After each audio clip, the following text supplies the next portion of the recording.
Ayo mas sama, ini judul mas.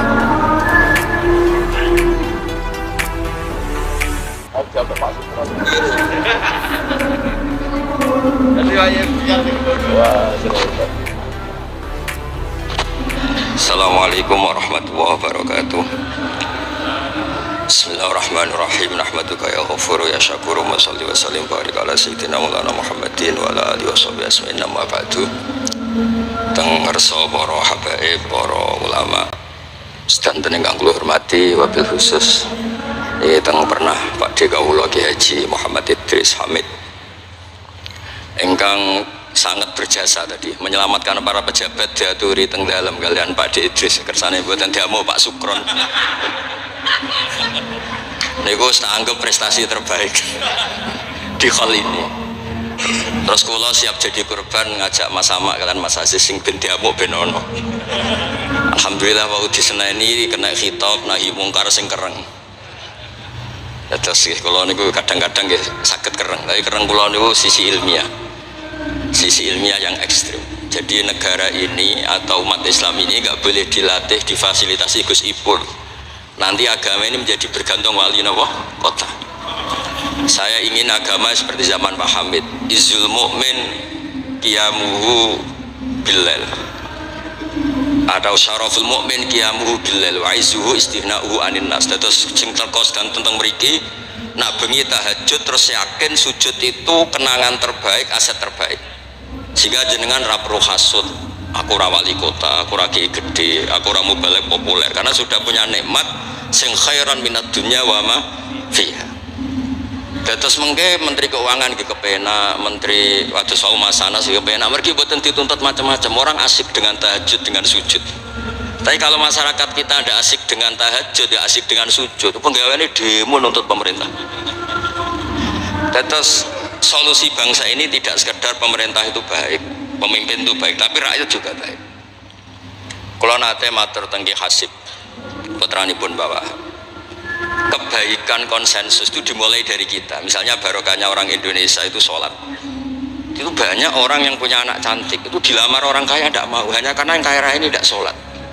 Padahal kalau nikah sama orang kaya ekonominya selesai, padahal miskin sekali. Jadi rakyat itu pun heroik Gus Ipul, demi cari mantu yang sholat itu direwangi di mantu marat santri mergo sholat. Sing lamar juga mboten sholat. Nah kalau rakyat sudah punya konsensus gitu, mereka tidak akan milih pemimpin yang terkenal tidak sholat, apapun baiknya sosialnya. Sehingga tolok ukur kebenaran ini menjadi tolok ukur politik juga. Kan nggak mungkin masyarakat yang sholat terus nganggap pemimpin yang baik itu yang tidak sholat. Masyarakat kita anti zina, anti prostitusi, karena itu fahisyah. Sehingga juga tidak milih pemimpin yang punya perilaku seperti itu. Masyarakat kita humanis, menghormati hak-hak orang lain, hak buruh, juga tidak akan milih pemimpin yang jahat, yang sadis, yang macam-macam. Nah nilai bersama ini yang coba kita bangun. Rau dawe Pak Sukron bikin sakofa Islamiyah, sehingga ini dimulai dari kita. Kemudian barokahnya ilmu, kalau kita sudah senang sujud, saya punya banyak hadis, diantara dijelaskan setan itu paling menangis kalau melihat orang mukmin sujud.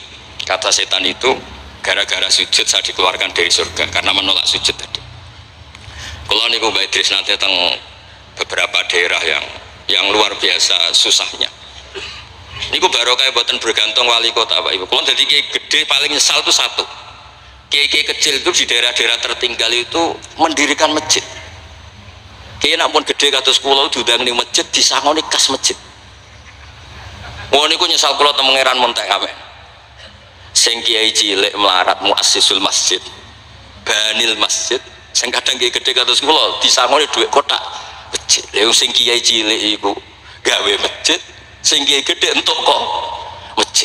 Itu barokahnya ilmu, saya bisa istighfar. Kalau saya tidak punya ilmu seperti itu, tidak punya ilmu warak seperti itu, mungkin bangga untuk sanggup kok kotak masjid niku, bangga. Jadi saya mohon dilatih, keilmuan itu dilatih, sehingga barokahnya itu juga nura yamsi bihi finnas. Allah tidak ngendikan nura yamsi fil madaris wala fil muasasa wala fil masajid, tapi yamsi bihi finnas. Teman-teman kita yang di Taiwan, di Amerika, di Eropa itu di Indonesia dilatih sujud, dan sujud itu jadi kebutuhan. mereka mahasiswa, mereka pekerja, mereka pejabat. Kepikiran kalau di Korea ada masjid, di Amerika ada masjid, di Eropa bikin masjid, bikin komunitas pendidikan. Itu kalau dari awal dilatih mendapat, tidak akan jadi. Karena dilatih nunggu proposal. Tapi barokahnya mereka dari pikirannya sendiri, Nura Yamsi bihi finnas, teman-teman pekerja itu urunan terus bikin apa? Masjid, bikin pendidikan. Terus target kula, target saya itu kepengen tiang Islam niku punya Nura Yamsi bihi finnas. Mereka tersiksa kalau di komunitasnya itu tidak ada tempat sujud. Jangan dilatih, kalau menurut saya jangan dilatih dengan kebesaran-kebesaran itu. Monggo lah kita menikmati tadi ada istilah wali masyhur, ulama terkenal itu buat orang Islam supaya dapat pahala. Piro-piro ngidolakno wali, boten ngidolakno penyanyi dangdut ngoten mawon. Tapi secara hitung-hitungan keilmuan, seolah lagi hitung-hitungan apa? Keilmuan kita ngitung. Kalau semua orang Islam afrodul muslimin gadah semangat bikin sujud, akhirnya pertama ada tempat sujud di Korea itu yang bikin anak-anak TKI, di Taiwan, di beberapa negara Eropa, bahkan di Amerika pertama yang bawa Islam itu kebanyakan juga orang imigran, punya kebutuhan sujud bikin masjid. Padahal zaman itu belum mungkin secara hukum negara Amerika, masih imigran gelap, lama-lama jadi orang terpelajar, lama-lama bahkan jadi yang senator macam-macam. Itu dimulai dari Nura Yamsi bihi finnas, bukan dimulai dari kebesaran. Lalu kalau nu saja nih rada susah, jadi gede nih susah. Susahnya wow, takut saya tidak punya kecakapan lagi bina sing Nura Yamsi bihi napa finnas. Oke, bapak kula nu akrab sangat kalian Mbah Hamid, karena Mbah Hamid sepupu bahasa itu di antara dawuh yang diingat-ingat itu. Nur aku soleh-solehku dewe kok terus wong sering ngekei duit. Maksudnya saya soleh-solehnya sendiri untuk takarrub ila Allah, kok orang ngasih fasilitas napa duniawi. Makanya terus beliau sakho sekali karena itu menghilangkan hisab. Jadi itu satu-satunya cara untuk menghilangkan apa? Hisab. Kan kita soleh itu inginnya dapat pahala di akhirat, tapi di Indonesia itu baik, orang soleh pun dapat fasilitas duniawi, menjual kesolehan tuh gampangnya masya Allah, sehingga yang nggak soleh pun pura-pura soleh. Dan itu akhirnya nyuwun sewu jadi materi. Dulu kita nyari ilmu ikhlas, makanya kata Mbak Mun itu jadi santri ikhlas di bang kiai kok sakit ya. Kowe nak dadi santri ki sapa mbok cucuk, tapi nek dadi kiai koyo saingan. Karena kayak rival gitu. Jadi ini kalau rilek-rilek mawon. Terus yang terakhir ini kalau mboten lami-lami, kalau cerita tentang iltidzat dan aklian. Dari sekian hitung-hitungan, kalau sering jagongan kalian Mas Sama, Mas Aziz, dari sekian hitung-hitungan itu yang bisa mengawal Islam ila yaumil qiyamah itu adalah logika, iltidzat dan aklian kalau kata kitab Fathul Bari. Karena kalau hukum wujubul akli, kalau kita zaman ngaji itu ada wajib akli, itu ketika kita kecewa itu tetap. Misalnya saya didik Mas Aziz dengan gaya sosial, sekali ada orang yang lebih sosial saya ditinggalkan. Saya didik masyarakat, sekali beda pilihan pilpres saya juga ditinggalkan, karena ini urusan sosial. Tapi kalau dididik iltidzat dan akliyah, ini kata kitab Fathul Bari, orang itu tidak bisa mengelak, karena cocok tidak cocok, logika itu nggak terbantahkan. Ya tadi saya kemarin ngaji di sini juga cerita, kenapa ada syahidawa annahu la ilaha illallah satu wal malaikatu wa ulul ilmi qaiman bil qist. Kesaksian itu hanya ada tiga, satu kesaksiannya Allah tentu nggak tertandingi, kedua kesaksian malaikat karena melihat langsung surga dan neraka, ketiga kesaksian ahlul ilmi. Berarti dari unsur makhluk itu nomor satu itu ahlul ilm, ulul ilm. Imam Amudi ketika ditanya, kenapa kamu bisa yakin kalau Allah itu ada? Ya jawabannya gampang, hadhil makhluqat maujudah. Ini makhluk ini maujud semua. Bagaimana maujudat khalaqahal adam, bagaimana sesuatu yang maujudat kemudian penciptanya adalah nihilisme, sesuatu yang tidak ada. Sehingga Jubair bin Mut'im ini pemikir Arab top. Ketika Nabi baca surat Tur, di antara ada ayat am khuliqu min ghairi syai'in, dia langsung Islam. Masa hadil maujudat khalaqahal adam, masa yang maujud diciptakan yang tidak maujud, itu tidak masuk akal. Kemudian ada Sulhul Hudaybiyah. Sulhul Hudaybiyah semuanya merugikan Islam, sampai Sayyidina Umar protes, alasta bi Rasulillah alasna alal haqqi wa hum alal batil. Umar itu protes karena di antara perjanjian Hudaybiyah itu kalau orang Islam masuk kafir dibiarkan, kalau orang kafir masuk Islam dikembalikan. Semuanya merugikan Islam, tapi Nabi mau saja. Nabi hanya minta satu hal, ketika Sulhul Hudaybiyah nggak ada perang, orang boleh mendiskusikan Islam. Sama siapa teks yang dikatakan Imam Zuhri, fama futiha fil islami fathun kana a'zuma minhu innama kanal kital haisul taqonnas falamma kanatil hudnah wa wadu'atil harbu auzaruha wa amana nas ba'du ba'du fatafawadu fil hadis wal munaza'ah falam yukallam ahadun bil islam yaqilu syai'an illa dakhala fi. Kalau bawaan orang perang itu inginnya menang, Abu Lahab, Abu Jahal kalau perang inginnya menang, sahabat sendiri perang inginnya menang, sehingga tidak ada diskusi sebetulnya Tuhan itu siapa, yang pantas jadi Tuhan itu siapa. Tapi ketika Nabi minta, oke, kita ada perang 10 tahun, oke, semua perjanjian saya rugi gak apa-apa, tapi orang boleh diskusi Islam. Akhirnya dibanding-bandingkan, Abu Jahal bin Muhammad itu bener di, ya bener Muhammad, Abu Jahal biasa bodoh nih, Muhammad mulai cilik ora tahu bodoh nih, kita titip uang juga di Muhammad, berarti sudah gagal Abu Jahal jadi pemimpin, yang dipemimpinkan Muhammad. Mereka zaman itu masih jangkar, masih nama Muhammad. Terus berhala Namrud, Fir'aun, yang jadi Tuhan itu pantasnya siapa? Kalau yang dipromosikan Muhammad, yang jadi Tuhan ya yang khalaqas samawati wal ardh.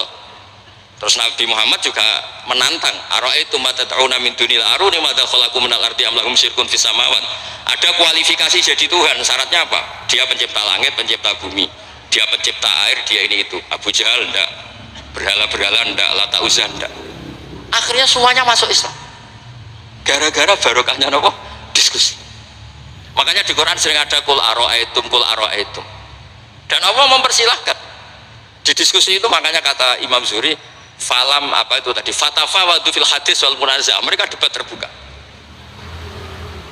Nah sekarang itu orang harus ngaji seperti ini. Nah kalau iltidatan aklian tadi yang disebut kitab Fathul Bari, jenengan ngaji saya wajibul akli, setelah itu jenengan kecewa dengan saya, entah urusan politik, entah urusan ekonomi, sampai tidak bisa membuang logika anda, itu tidak bisa. Sampai bisa nggak jadi orang komunis, ateisme, nihilisme, terus berpendapat gini, hadil maujudat sabaqohal adam wa kholaqohal adam, ini yang maujudat langit bumi penciptanya adalah ketiadaan. Fakih fayakunul adam yu'athir wa yakhluq, bagaimana sesuatu yang tidak ada kemudian bisa menciptakan. Jadi akhirnya paham nihilisme inilah barokahnya ya kayak Indonesia itu. Kadang di tonggo kiai ini wis kereng rapati sosial, ya tetap Islam. Mereka iso kecewa kiai tapi wong ora iso kecewa mbek napa Islam. Beda pilpres, beda pilgub, dia tetap Islam. Bahkan orang nyun sewu yang masih suka mabuk, suka main perempuan, itu tidak pindah agama, yang nyun sewu yang tidak melarang itu tetap Islam. Karena logika yang dibangun Islam itu logika sing ma'ruf, logika sing makul, sehingga apapun kecewanya orang Islam. Nah ini pesannya Imam Ibnu Hajar al Asqalani yang nyarai Bukhari, orang Islam itu harus didorong berlatih terus dengan kekuatan iltidatan aklian. Dia punya kenyamanan berpikir, karena agama ini li qaumi ya'qilun, li qaumi yatafakkar. Makanya dulu Nabi itu urusan sosial pun tuh Nabi kalau ngendikan itu mesti dilogika. Misalnya begini, ini yang urusan tauhid sudah sering saya jelaskan. Sebelum urusan sosial saya cerita Imam Tauhid. Saya berkali-kali cerita, Imam Amudi itu keramatnya itu karena guru matematika. Saya berkali-kali cerita. Terus kata Allah, silahkan ngajar malaikat saya tentang matematika. Itu malaikat diajarkan. Kenapa saya percaya Allah itu wajibul wujud? Beliau nulis, angka 2, 3 sampai 1 miliar itu nisbatnya ke angka 1 itu nisbatul far'i ilal asli. Semuanya itu dinisbatkan ke angka 1, yang 1 itu dasar, yang lainnya itu far. Bu, angka 1 miliar ya dimulai dari 1, 2, 3 dari 1. Berarti al aslu adalah Allahus somad kul huwallahu ahad. Gambar kayak apa ruwetnya juga dimulai dari 1 titik. Nah titik ini nuktatul wujud, maka sirnya bismillah dimulai dari 1 titik. Nah kalau umat ini dilatih begitu, itu mbok kecewa kayak apa tetap Islam. Tapi kalau dilatih penak jadi kiai, sering diundang nih wali kota disangoni, ono kiai sirah disangoni itu serapati Islam. Enak jadi kiai top, sering diundang ning tindi dihormati, kok serapati jadi top itu rapati bangga be Islam. Tapi kalau dilatih iltiza dan akliyah, apapun kondisinya mereka akan nikmati ilmunya sendiri, nikmati akalnya apa? Sendiri. Ada beberapa kasus sosial yang gagal, tapi Nabi bisa mendidik dengan teori iltiza dan akliyah. Ada istaka rojulun, syaka rojulun ila Rasulillah, bapak saya itu nakal sekali ya Rasulullah, sayyul khuluq. Terus bapaknya datang pakai yattaqi walal aso. Terus Nabi tanya, itu bapak kamu ya? Bapaknya, ini orang ini mengadukan kamu itu sayyul khuluq sama anak kamu. Terus kata bapaknya, innahu kana faqiran, innahu kana dhaifan wa ana qawiyyun wa faqiran wa ana ghaniyun walam amna'hu syai'an min mali wal yauma ana faqir wa huwa ghaniyun wa ana dhaif wa huwa qawiyyun wa yabkhalu alayya bimali. Niki tiyang anak kula niki riyen ketika kecil kula sugih dekne lemah, kula mampu dia lemah, tak urusi. Sakniki kula lemah dekne kuat boten ngurusi kula. Terus Nabi ngendikan, masame abi adamin madarin wala hajarin illa baka. Semua makhluk itu menangis karena keluhan bapak kamu itu. Terus Nabi ngendikan, anta wa maluka li abika. Kamu dan hasil jerih kamu itu juga aset bapak kamu, sehingga jadi hukum fikih. Kalau al-qatil itu walid tidak bisa dikisos. Bahkan hibatul walid ya waladi boleh dirujuk. Pokoknya selalu orang tua punya hukum apa? Khusus. Ada kejadian lagi, imro'aton melapor ke Nabi. Dilaporkan kalau dia sayyi'atul khuluq. Ibu saya itu sayyi'atul khuluq gini-gini ya Rasulullah. Jawabnya Nabi unik. 5 dalam takun kadzalik khina hamalat katis atasyurin. Kenapa kamu tidak ngomel-ngomel seperti ini ketika dia masih baik? Itu yang mengandung kamu 9 bulan. Tapi innaha sayyi'atul khuluq. 5 dalam takun kadzalik khina ardu'atka haulaini kamilan. Terus tapi innaha sayyi'atul khuluq. 5 dalam takun kadzalik khina sahirat lailaha, khina sahirat laka lailaha wa khina asma'at laka naharuha. Kenapa kamu tidak ngomong seperti itu ketika kamu masih butuh susunya, butuh binaannya? Sekarang kamu kuat baru ngomong gitu. Terus kata pemuda tadi, lakot jazaituha ya Rasul, saya sudah membalas itu. Apa balasan kamu? Lakot hajat tuha ala unuki, dia pernah haji tak gendong. Tapi Nabi ngendikan fawwah ma jazaitaha, kamu tetap tidak bisa balas jasa ibu kamu. Jadi orang ketika ingat sisi sayyi'atul khuluq ibunya ketika sepuh, Nabi mengeset ulang.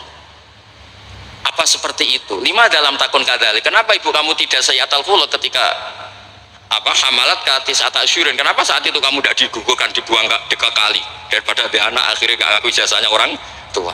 5 dalam takun kadzalik khina ardu'atka haulaini kamilan.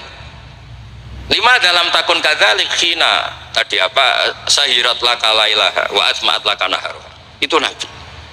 Jadi saya ini termasuk kiai lah yang ingin semuanya kita baik itu karena ada kemampuan iltidha dan aklian, supaya agama ini dikaumi akilun, dikaumi yatafakkar.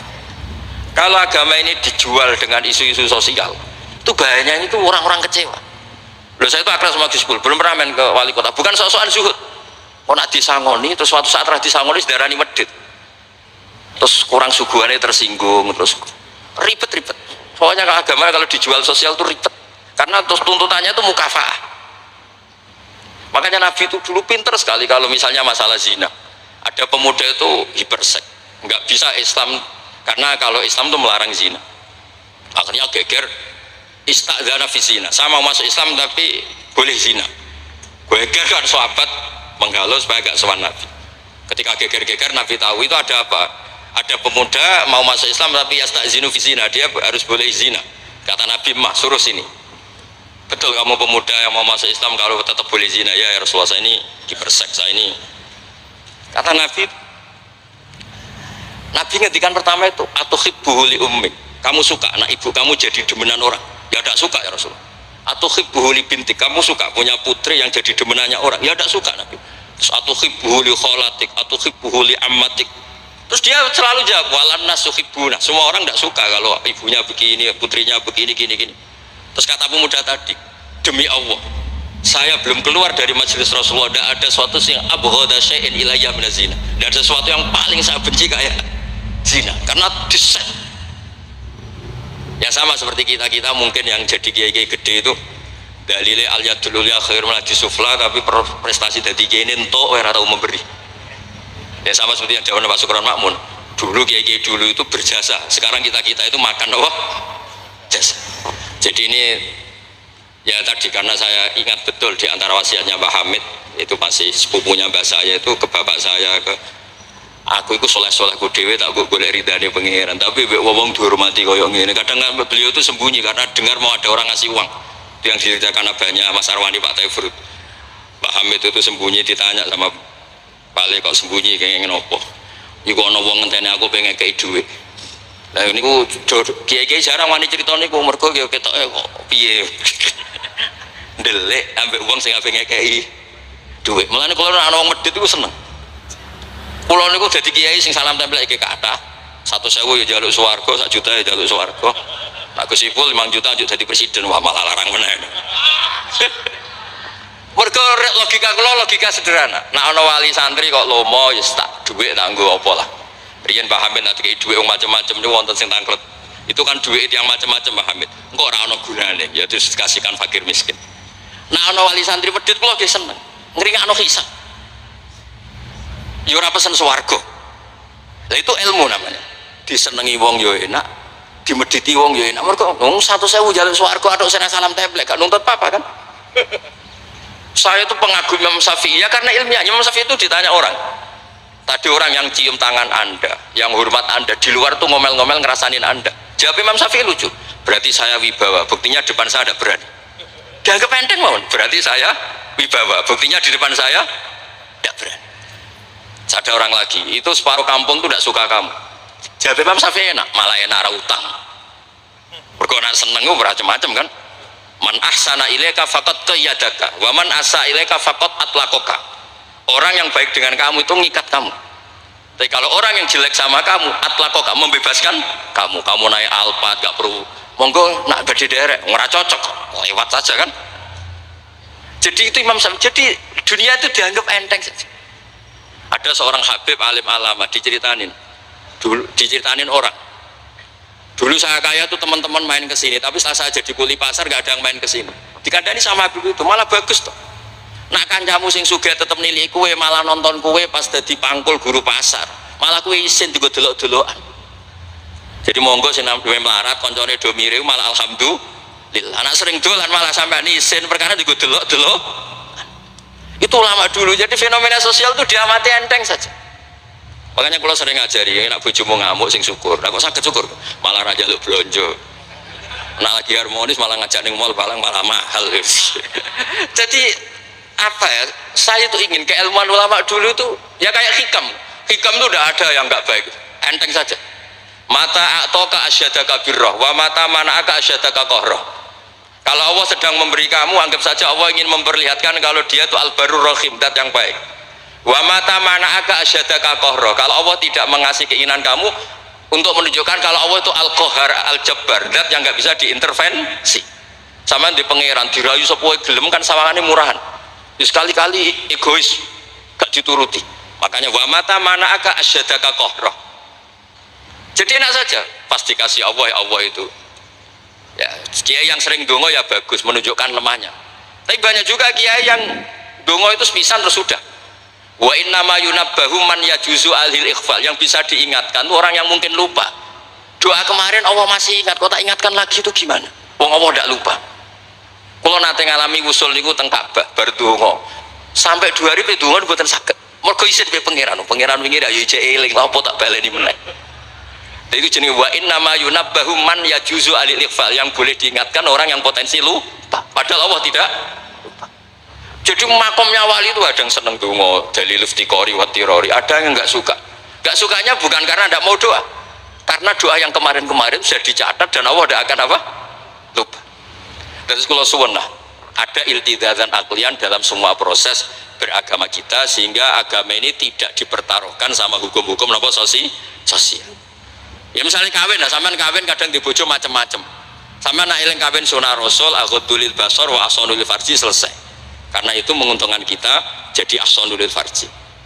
Bisa mengekang kita dari zina. Tapi kalau sampean kawin, nak bojone ramah seneng, nak bojone sayang seneng. Padahal ora pati sayang, kan sering kecewa. Mulang juga gitu kata Mbah Mun, kowe mulang niati merintahi pangeran. Jadi santri paham ra paham ya seneng. Tapi nak sampean mulang kepen paham no jebule santri murah paham kan gelok. Nah, Islam itu kata Imam Fathul Bari tadi, orang Islam harus dilatih iltidah dan aklian.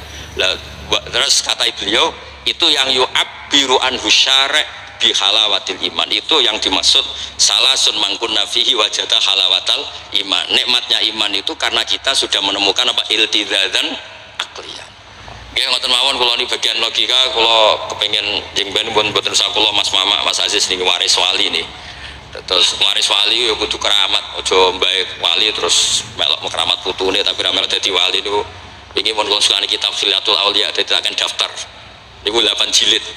Niku belajar sak jilid pun mun dadi wali. Napa malih nak 8 napa jilid iki saged bersaing kalian mbae niku.